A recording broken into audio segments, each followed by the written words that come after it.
It's known. When it comes to the essence of the soul, nothing can conceal it. Therefore, when something comes and it actually affects your essential connection, as we said before, not every sin you do you realize that is affecting your essential connection, and not every sin has the same weight and seriousness as, for example, the sins of kafira and kares, which actually do affect your essential connection, because you're basically denying God and cutting yourself off, chas v'shalom, in those ways. So when there comes a matter that touches upon this essential connection, shecholios nifrad, that you're actually dealing, all of a sudden you came across, in your journey of life, chas v'shalom, people come to like a life and death situation. And you can do the same thing spiritually, where you come across a type of sin that somehow you got yourself into, which affects your essential Jewish connection, right? And we said in the previous chapter, and it's quoted in Tanya,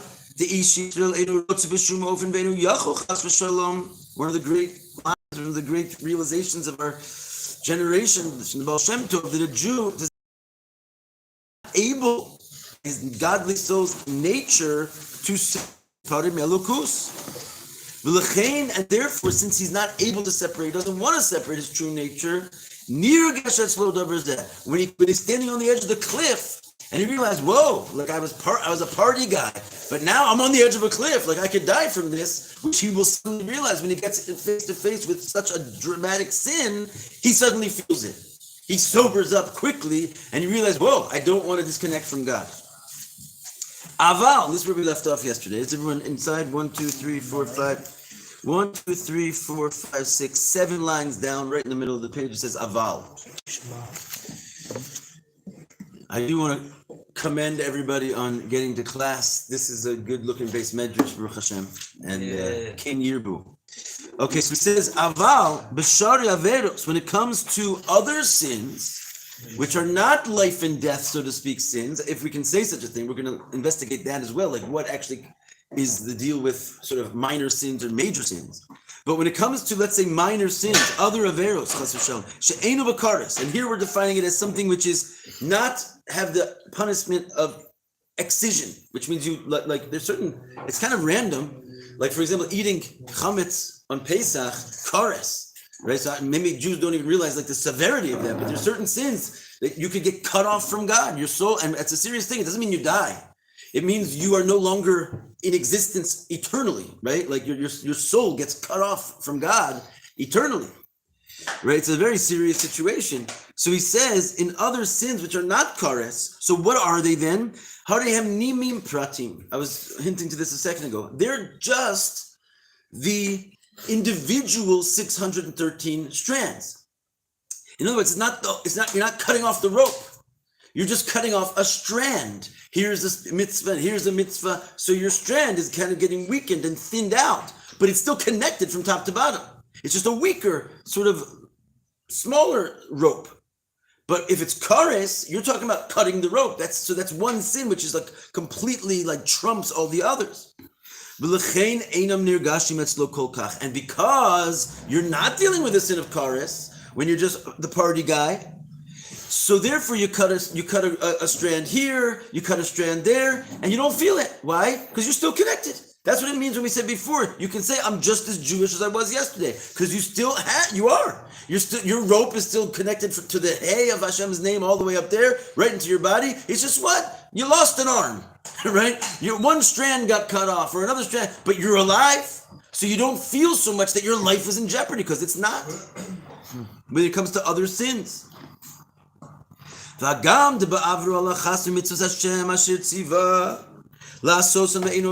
however, so we're kind of making, okay, I did say you lost an arm, so it's pretty dramatic. But even though, when it comes to another mitzvah that Hashem commanded us, and He told us to do it, and you don't do it, in other words, it's a positive mitzvah that you did not fulfill, or you chas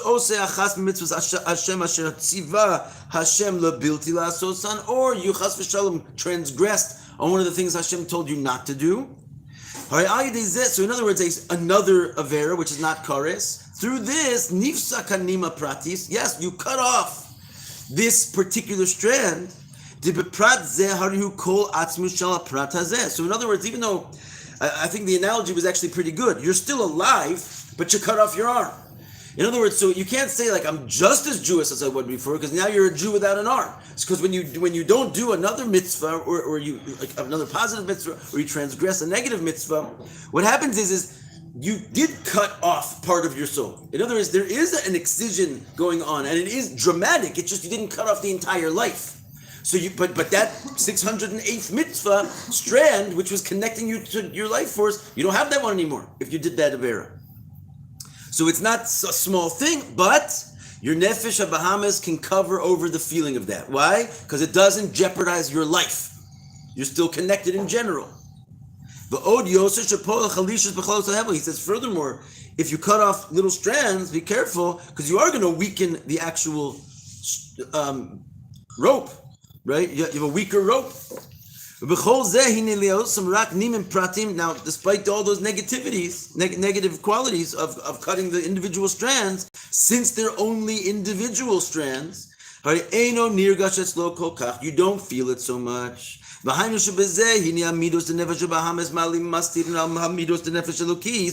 it is there exactly that our original statement applies.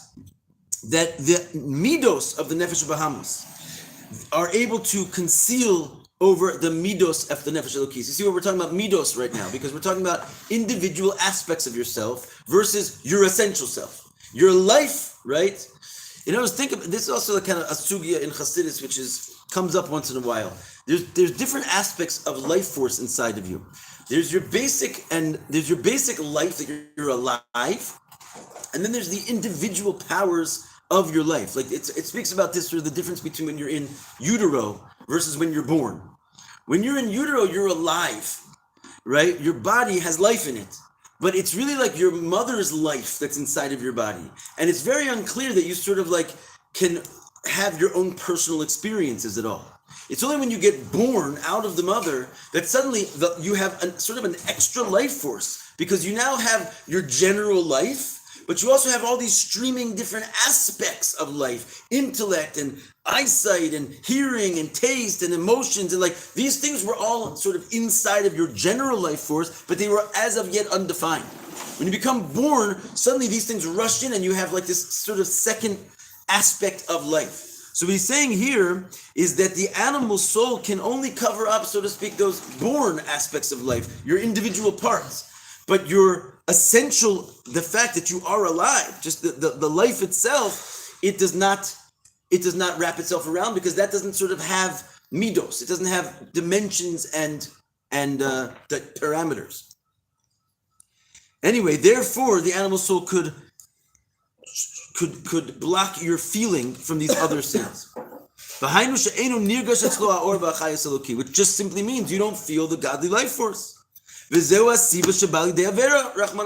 this was basically 2 chapters of explaining how a person can sin, right? Because since it does not chop off your essential life force, the animal soul is given permission to cover over it, and therefore you could come to sin, because as you're chopping off your arm and your leg, you don't really necessarily feel it. That analogy doesn't go so well that far, but because you're still alive. Which means that this spirit of folly, of the dark side, which covers over the light of truth, which makes it that you do not feel the godly light. But and here goes the Jew, God forbid, down. Right? It says he lowers himself, gets pushed off one level after the next, because he doesn't feel what he's doing to himself. And it's obviously like there's examples of this in our physical animal lives as well, right? A person just gets like sicker and sicker.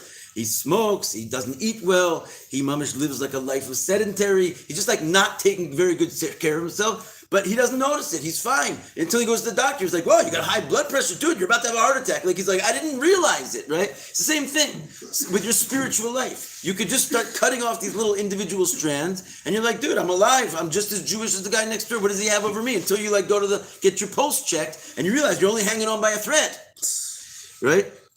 It's a good pun, can I say? Ad shebal lasos davar isur Rahman al-Islam, until the Yid finally gets confused and confounded by this animal soul until he winds up transgressing. Fumitzara ruach shtus, kanal, it all comes from the spirit of folly, as we said before. Kitzer. Finally, we're going to wrap up this chapter 4. He says, Yamshich deruach shtus, mechase rak al midos, the nefesh elokis. We continued by saying that the spirit of folly only has power over the midos, the measured aspects of the godly soul, but not on the essence or the essential connection. All right, so this fifth chapter is the final chapter of the first mimer. How many mimarim are there that we're going to cover right now? 4. Each one has 5 chapters. Together they make up the 20 chapters of Basi L'gani, that we are constantly living in the cycle of 20 years. What year are we in right now? 13. 13. What cycle? What cycle? Oh man. I don't know. We love when we get one like you. No, the idea is that this mimer that we're learning was the last mimer given out by the previous Rebbe, and it was actually given out the day he passed away. The Rebbe explained to us that was not accidental. This was his entire life's mission, was this 20 chapters of this mimer, and it was given to our generation because it's the instruction manual for the entire Rebbe's generation, for our generation. So therefore, the first mimer the Rebbe ever said, and in saying it, he actually became Rebbe, was Basi L'gani, which was an explanation of the first chapter of the original 20 chapters of his forebear, right? The next year on Yud Shvat, he said a whole other mimer on the second chapter, right? Explaining the second chapter of the first one. The next year, the third. The next year, the fourth. People started to get wind of what was going on here. And for 20 years straight, the Rebbe gave a mimer every year, a whole mimer on one of the chapters of the original. After 20 years was over, he did it again. And he gave a whole nother 20 years worth of mimarim on the same 20 chapters. And then after he stopped giving mimarim, we as Hasidim kind of picked up the reality that we are living in a 20-year cycle. This generation is in a constant, like, besides the fact that, it's the month of Teves, and we're in the first year after the Shemitah, all these things we have to count and so forth, how old you are, you're also at a certain age within the 20-year cycle of Basi L'gani at any given moment. So we are right now in 13, Gematria Echad, the Rebbe says in one of the mimers, and it is a very special year if we finish all these 20 chapters and we still have time before Yud Shvat. It's not going to happen. We'll cover the Maimarim that the Rebbe said on this year. But if we should, for some reason, not get to it, I want to encourage everybody very much so to make chavrusas, and maybe we'll talk to the night seder and we'll kind of do this in a more formal way. Everybody should be learning the 2 Maimarim of the Rebbe that are shaykh to chapter 13. Meanwhile, we're going to try and catch up to 13. Meanwhile, the reason I gave this whole interlude is because we're now finishing the last os, B'ezrat Hashem, or we're starting the last os of the first installment, which is actually called Basi L'gani, the first mimer. It was planned to publish them and give them out on this yurt site? Mm-hmm. Os He. Hine. Kashem sheyesh hatiyah. Lamata min hadas. Shunikra b'shem shtus teklipa. And again, this is like the final os. This most people don't read all the 20 chapters, right? Because the Rebbe commanded us to say this first 5 chapters every year on Yud Shvat Baal Peh, who's still on the trail of memorizing the mimer, right? We're going to do it. Or we have to replace our dear David. He dropped out, cut the strand, but we'll find someone else, B'ezrat Hashem. Like we said yesterday, to retie the knot even stronger. B'ezrat Hashem, you're on it? Yeah. Which chapter did you have, Reb David? Gimel. Okay. You're on Gimel. You got to work hard. You have less time. You're gonna. It's a 200 shekel reward if you can do the whole thing. I'll learn it by heart. I'll learn the next one. Well, didn't you already take one on? No, you haven't given me one, but Okay. I would like to do one. All right. Well, anyone can do one, and you'll get 200 shekels if you finish it by Yud Shvat, and you will say it out loud. You have to finish the whole thing. Though. I'm not just. How long is it? How many pages? It's. I'll show you afterwards. Okay. I'll do it So tonight. the point being, I forgot what I was just about to say, but we're going to start chapter 5 here. I have to memorize it. So he says, just like there is, that's what I was going to say. This is just a classic work of Chassidus for our times. It's the final finale of really what most people consider to be Basi L'gani. There are another 15 chapters, but since the Rebbe told us to memorize the first 5, most people in the world, when they talk about Basi L'gani, they're talking about the first 5. And this is the finale of it. So he says, just like there is what we called a leaning below das, which we said was like the idea of shtus of klippa, which we learned from the pasuk that a person, when his wife sishte ishto, right? When a person's wife will go astray, chas v'shalom, this is the word shtus, and it's the origin of the word shtus in the Torah. It means you do something which is below intelligence. So just like you can do that, but we said the word shtus in general comes from the word shita, which does not necessarily mean bad. It just means veering. The word literally means to veer. To veer off of intelligence. But you could veer below intelligence. You can also veer above intelligence. And it was like super rational. It also doesn't make sense, but it's not stupid, right? And this is the generation of shtus to kedusha, right? The Rebbe basically, that's why he talked about this incessantly forever, because he wanted us to internalize this particular concept that we have to be meshuganas for the Rebbe, for God, right? Shtus to kedusha. You have to veer off of being intelligent, right? Despite the fact that it's called Chabad Hasidus, and it's very, very intellectually, vast, and it is essentially intelligence in its highest form. But what is intelligence in its highest form demand of you? Something beyond intelligence. By Inyan Hu, and the idea is as follows. Hine Amr Azal, the sages said in Kesuvas, Daf Yud Zayin Amid Aleph, Amru Alav al Rabbi Yehuda bar Eloi, our very own, he's buried just a stone's throw from here, Rabbi Yehuda bar Eloi, ladies and gentlemen. Right? He said, what they said about him, Shayanotel bad shel hadas umeraked lifnei akala. Right? Have you ever been to a Jewish wedding? You see that people are doing weird things. They all of a sudden put fire on their hat and start juggling and doing push-ups. Like, dude, what are you doing? It's a wedding. That's a regular every day. They light their hat on fire? You could see that at a certain Hasidic wedding. Good The real Spitz Chabadnik light the hat on fire. Expect a good show. The point is, what are they doing? Where do they get this strange custom from? They got it from none other than Rabbi Yehuda bar Eloi. Oh. He was the first person to do it. He would take a band of hadas, willow, what do you call it? A stick. Myrtle. A myrtle. And he would, is willow and myrtle two different things? Yeah. Myrtle. Hadas. Myrtle's the other one.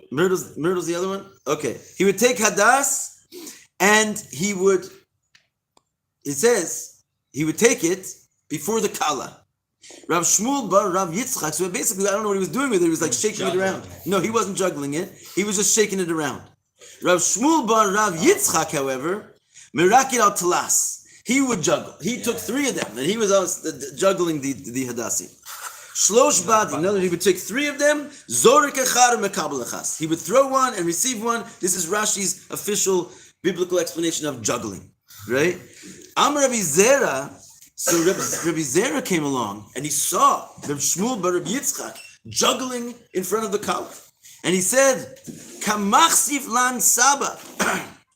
He said, you called him Saba, which is like a kind of like a nice way of calling him an elder. He's like, you're disgracing us, elder. You're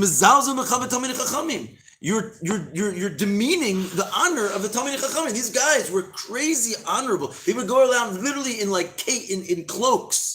And they were like these impeccable figures, and there's all these special laws that applied to them, and they were like in a category of their own, and people knew it. There was a huge discrepancy in those days between regular people and Talmidei Chachamim. That changed, right? Even great rabbis today are not as great as they once were, and the simplicity of the simple man is nowhere near as simple as it once was. So the disparity between Jews today is not really that big as it once was, but then it was huge. So the concept of Chilul Hashem of a Talmid Chacham was very seriously taken seriously.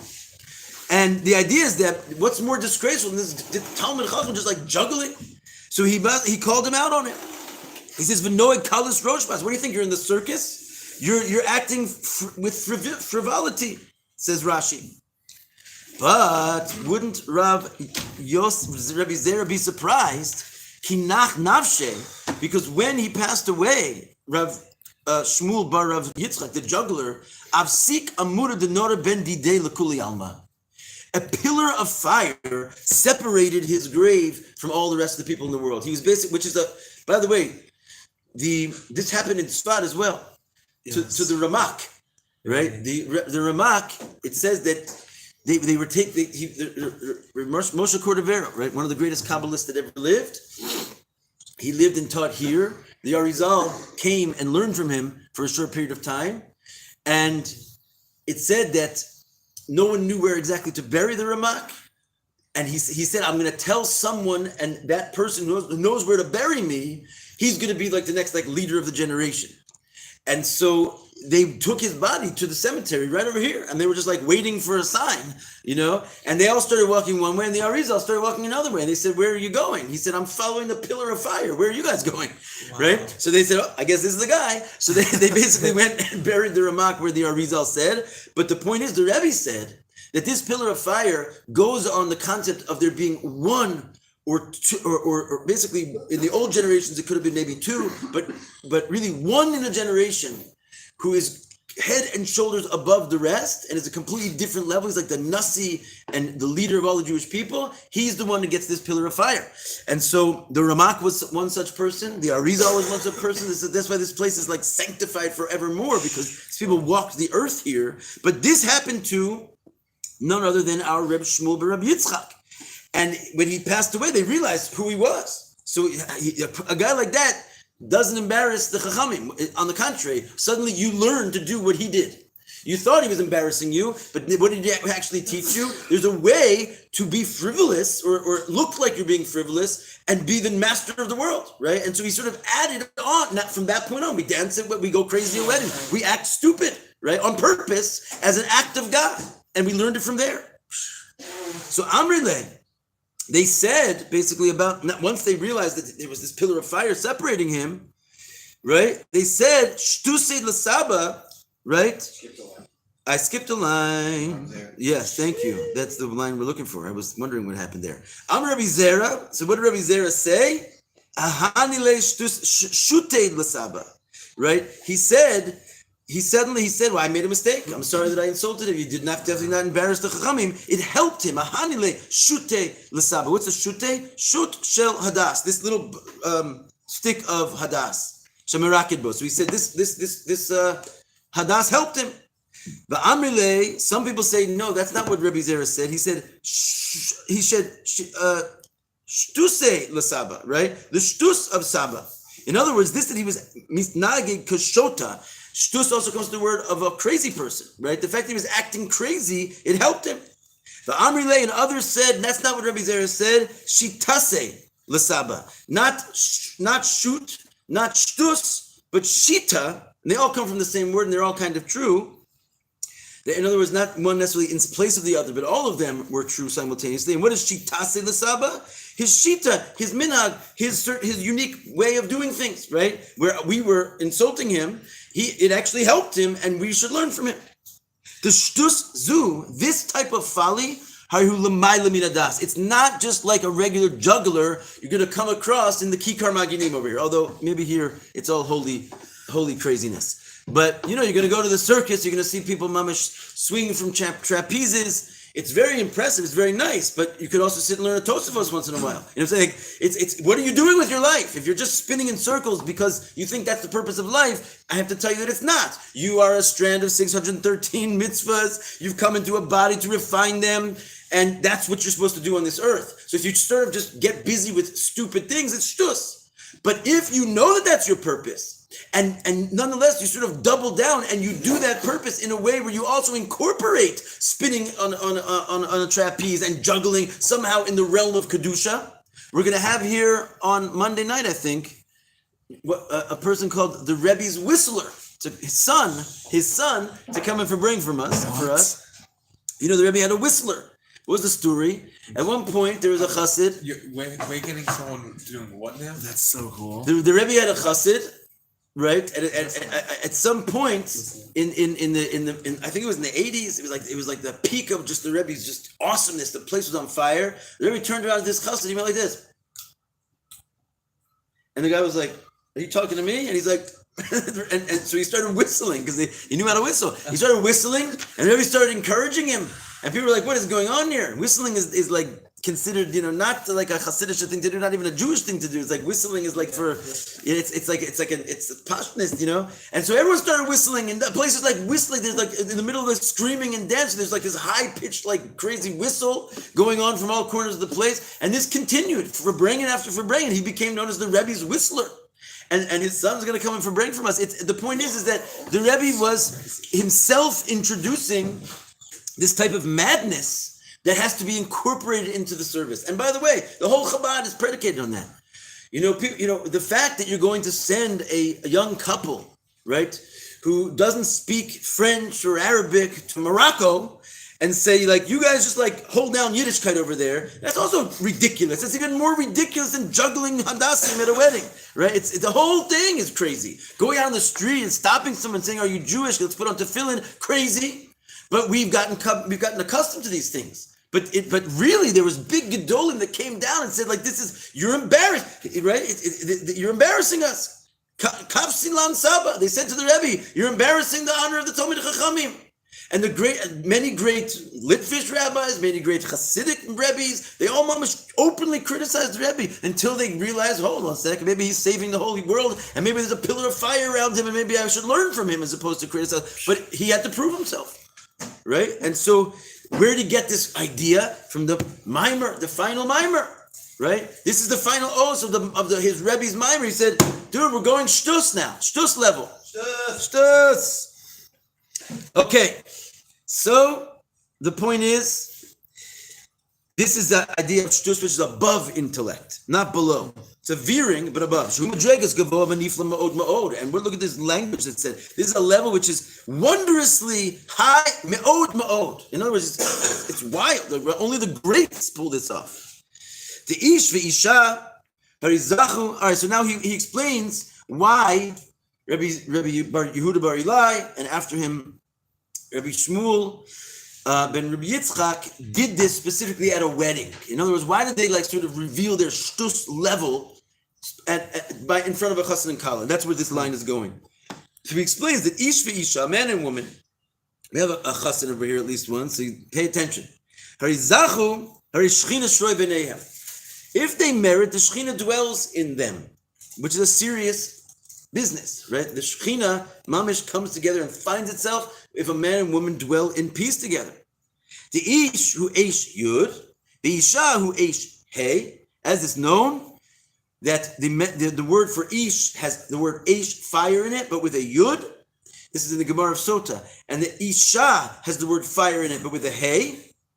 And by the way, it says over there, he doesn't bring here, that the ish, the yud, is in the middle of the yud and of the aleph and the shin, which means the word ish is not really there. It's interrupted with a yud. But the word isha, it's ish, hey. So the word ish is sitting there. So he says that the fire inside of a woman is much easier to ignite, right? Because the word in her name, the fire, is sitting right there, right? In the man, there's no word fire. There's an aleph and there's a shin, but there's a yud in the middle, right? But if the man and the woman come together, so guess what they have? They have two fires with a yud and a hey, which means they've got the Shekhinah in their lives, in their names. Kasher zachu az harihem yudke. When they merit, they're a yudke and the Shekhinah is with them. And where do you see that they have the Shekhinah with them? It comes and reveals itself because they suddenly are an eternal thing. They have a family, and the child is a child, and the child is so you get a woman and a man together, and boom, you got like eternity in your hands, if done properly, right? If he doesn't say the negative part over here, but the point goes on. If they don't merit, then they don't have the yud and the k. Then they have eish, and not only one eish, they have two eish, and not only that, but the woman's eish is very much more flammable. So you have to be very careful, right? You have to have the Shekhinah in your home, or you got trouble in your home. It's one or the other, no middle ground. But the point is that im kain harizem madrega gavoa. A Jewish wedding, therefore, is an awesome thing. In Al Pi Halacha, strict halacha, we're not even allowed to hear music when the Beis Hamikdash is destroyed. I'm not sure if you guys are aware of that, but literally clapping is about as like they had this like one little tambourine type thing, where there's a whole debate in the end of the Gemara of Sota if even this like weak drum could be used in accompaniment with singing.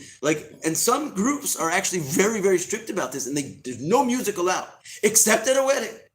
At a wedding, they bring out a few keli, right? Because the wedding is like a Beis HaMikdash. You got the Shekhinah, it's eternality. So that's why Rabbi Yehuda busted out this shtus move at the wedding, because he came to the Beis HaMikdash.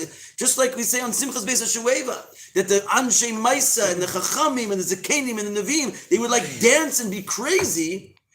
Dafka in Simchas Beis HaShueva, Dafka the Chachamim, right? And the regular people, it says the Amei Aretz, and the Nashim and the children, they would just watch. Because to be a real shtus to Kedusha guy, you have to be holding it at a very, very high level. Although the Rebbe is granting this to all of us by giving us this mimer. Anyway, it's a high level. And that is why, because Rabbi Yehuda came and gave his all, so to speak, to this Shekhinah situation, that's what merited him to have this pillar of fire separate him, because he was Dafka being Mesameach Chassan and Kala.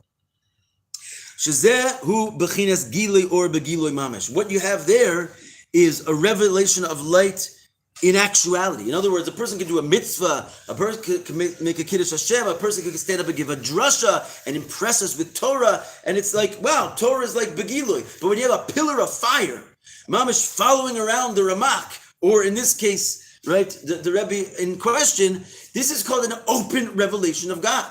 And that's what he's trying to tell you. When you're going to act in a way of shtus to Kedusha, it's not, you reveal God in an open and revealed way. In other words, you bring down an obvious open revelation of God, the full-blown Shekhinah. So the Rebbe is pushing a whole generation into this type of activity.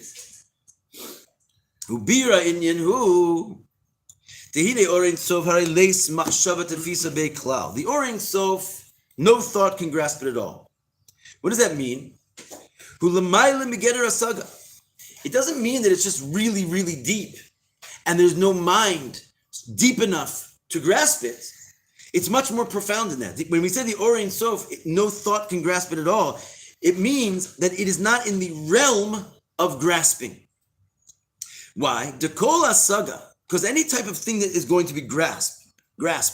Even if you're talking about the machshava hakduma da'ak, right, the original mind of Adam Kadmo and the origin of intelligence above. No matter how high it is, harihu begeder hasaga al kopanim. It's at least in the category of grasping. But that which is not graspable, not because it's too complicated, but it's not in the category of grasp. You cannot grasp it in any way, no matter how sophisticated your instruments of grasping are. It's, if you have more sophisticated instruments of grasping, a bigger mind, you can grasp more. So what if you had the mind of God, mamish? So then you can grasp seemingly everything, but not everything. Because you can only grasp things which are graspable. And when we said the Orein Sof, Leis Machshava Tefisa Beiklau, we're saying no thought can grasp it at all. It's because not just because it's so high and hard to grasp, it's because it's ingraspable. And he's going to explain further. As it says in Kedeisa B'Sefer Shal Beinim Perek Yud Ches, right? As it says in the Tanya in the 18th chapter, the Gabi HaKadosh Baruch Hu, when it's speaking about Hashem, Shu L'mayla Min HaSeichel V'Hadas, that he is above the notion of intellect, V'leis Machshava Tefisa Beklal, and no thought can grasp him at all. Akol Kipsim Eslo, but everybody and everything is like a fool before him. Yisbarech, blessed be he. Right? So in other words, why? Because Hashem himself fashioned Chochmah, Bina, and Das, right? He invented them. And he basically said, this is intelligence. Well, the one who fashioned those things was not bound by them. Oh, the heater went off. I can stop screaming. The one who fashioned those things was not bound by them, which means even though he invented intelligence, it doesn't mean intelligence can get its hands on him. I'll give you the example that the Alter Rebbe gives there. I think I'm thinking it the whole time, and that's why I'm feeling like I'm being clear, but maybe you just need to hear the example. He says if a person, for example, would say that he's going to grasp an idea with his hands, just like, let's say, for example, you would grasp a rock with your hands, everybody would laugh at him. right? Because you know that an idea has to be grasped with the mind. It can't be grasped with the hands. Hands are not the proper kli for grasping ideas. The mind is, right? So too, if you would try to grasp God with your mind, everybody would laugh at you, right? Because it's your mind does not have the potentiality to hold on to that. Just like your hands can't hold an idea, your mind cannot hold God. Not because he's so complicated, because you're using hands to hold a rock. He can't be held with the intelligence, right? And that's what we mean that Hashem can't be grasped. He's beyond the category of grasp. And that's what he says, that everybody's like a fool before him, because no matter how much intelligence you have, it doesn't even grab on to what God is. And then he brings proof from Tehillim, David HaMelech. So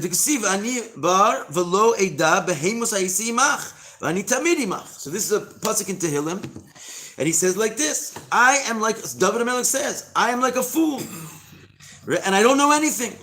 I'm like an animal with you.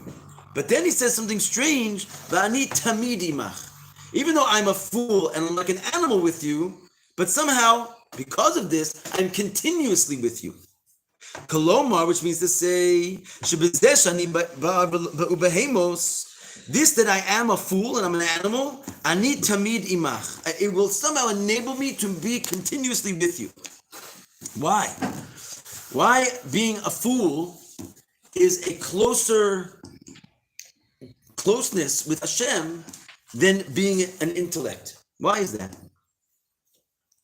And we'll just sort of think about this on our way out here. But why is it?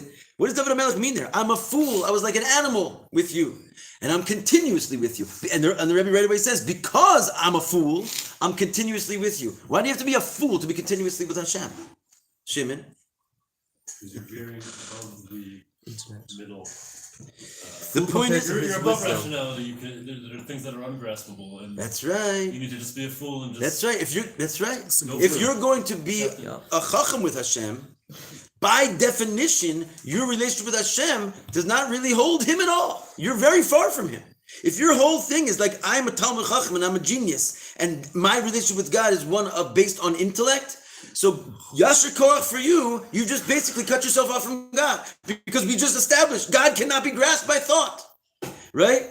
And so only if you're going to be an animal, which means you're going to be like forego what seems to be your most greatest human quality of your intellect, and say, I'm with you, Hashem. I'm gonna surrender my intellect because it's useless before you. I'm just an animal before you. Then you're starting to speak Hashem's language. Okay, if you're not going to try to grasp me with these broken tools that do not reach me, you're just going to be sort of like a fool before me. Good, now we can speak the same language because you can't understand me. And if you're willing to sort of approach me in a way which is beyond understanding, so now we can have a conversation, right? Now I'll be with you because you're not sort of like trying to grab ideas with your hands, which is a foolish thing to do. But if you're going to just like surrender and serve me in a way which makes no sense, well, since I also make no sense to you, now you're holding me. We'll hold here. Wow.